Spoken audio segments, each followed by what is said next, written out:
The three parameters are defined for any projectile motion. First, time of flight or time of projectile motion. Time of flight, it is denoted by capital T, and it is the time taken by a projectile from initial position O to final position, let's say P. The time taken by the projectile from moving this initial position O to final position P is known as time of flight and denoted by capital T. Second is maximum height obtained.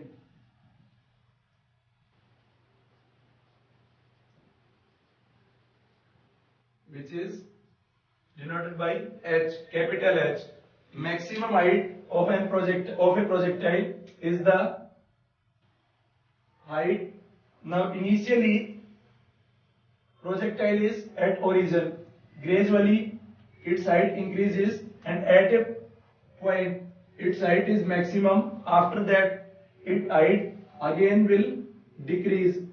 So the single height obtained by the particle in its motion is known as maximum height obtained. So it is denoted by capital X. Third is horizontal range.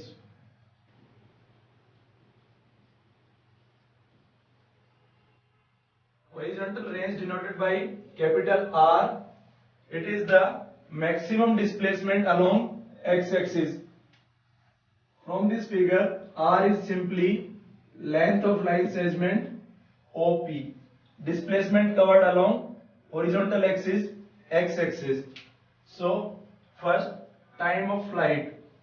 Now from equation of motion along x-axis we have y is equal to u sin theta into t minus half gt square. So at t is equal to t means when time is time of flight. So at time of flight the projectile will be at its final position, that is P. Now at P vertical displacement y is 0. So at t is equal to capital T, y is equal to 0. This implies 0 is equal to u sin theta into t minus half gt square. This can be written as t into u sin theta minus half g into t is equal to 0. So from this equation y is equal to 0 at two times. First is t is equal to 0 and second is t is equal to 2u sin theta upon g. At t is equal to 0, y is equal to 0, which is obvious from the figure itself, because at t is equal to 0 the projectile is at rest. It is at initial position. So at t is equal to 0, y is equal to 0. The second solution of this equation, t is equal to, given by t is equal to 2u sin theta upon g, is known as time of flight, because after this time the projectile will again touch the ground, that is final position P. So time of flight t is given by 2u sin theta upon g, where g is acceleration due to gravity, u is initial velocity, theta angle of projection. Now for a projectile, if u and g, since g is a constant, so t depends only on u and theta. So if theta increases,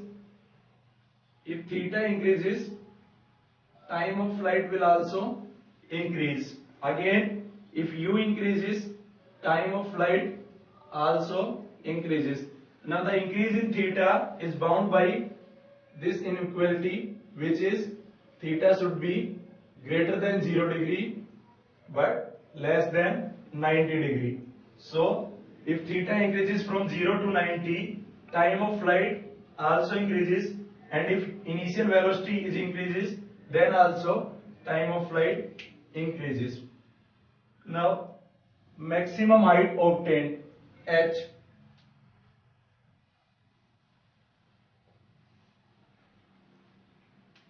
Again we have equation y is equal to u sin theta into t minus half gt square.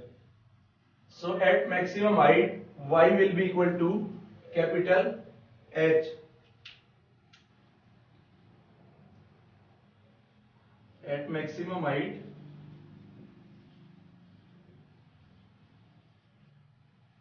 y will be equal to capital H. Now consider the motion only along y axis. Y is equal to u sin theta into t minus half gt square. It means vertical displacement y. First, vertical displacement increases with time till maximum height. This is point of maximum height h. So till maximum height vertical displacement increases, but after that vertical displacement decreases with time. It means the maxima occur at this point. So at y is equal to h, y will be maximum. It means its derivative with respect to time will be 0 at maximum height. So this implies u sin theta into differentiation of t, which is equal to 1, minus half g into differentiation of t square, which is 2t, is equal to 0. From this, t is equal to u sin theta upon g. Now this t is the time taken by the projectile to attain the maximum height, which is just half of time of flight. So this t is equal to u sin theta upon g, which is equal to t by 2.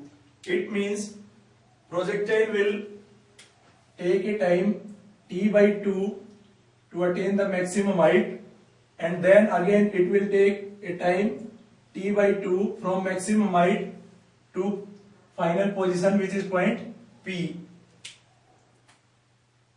So at y is equal to h, derivative of y, that is change in displacement with respect to time, is 0, because from initial position to maximum height vertical displacement increases, after that vertical displacement decreases. Now by putting this value of t, which is equal to u sin theta upon g, in this equation, we can obtain the h. So h is equal to u sin theta into t, which is again u sin theta upon g minus half g t square. T is u sin theta upon g, so u square into sin square theta upon g square. So we have u square sin square theta upon g minus half u square sin square theta upon g. U square sin square theta upon g will be common, so 1 minus half, again half, so h is equal to half u square sin square theta upon g.